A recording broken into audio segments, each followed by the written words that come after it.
Ramai yang kecam saya hampa, siap maki lagi. Sebab apa ramai yang kecam saya tu hampa? Sebab saya abang kat depa itu, saya ada buat video tentang Harrier first in Malaysia yang buat colour interior brick orange. Saya tak tunjuk result hampa. Yalah hampa, kereta baru siap hari tu. Untuk nak buat interior ni makan masa 3-4 hari hampa. Jadi saya tak boleh nak tunjuk lah video result tu. Kereta dah siap, hampa tengok result dah.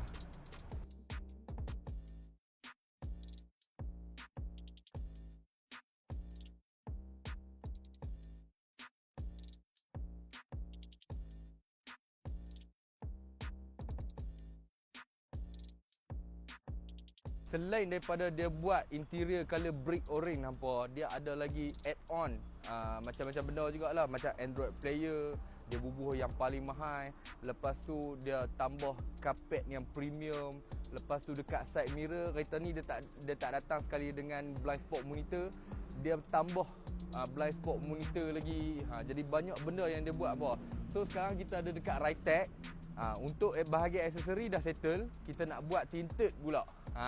Siap tinted, boleh kita deliver terus kepada Dr. Farouk hampa. Jadi hampa nantikan video deliver dia macam mana, best ke tak best, okey? Semangat.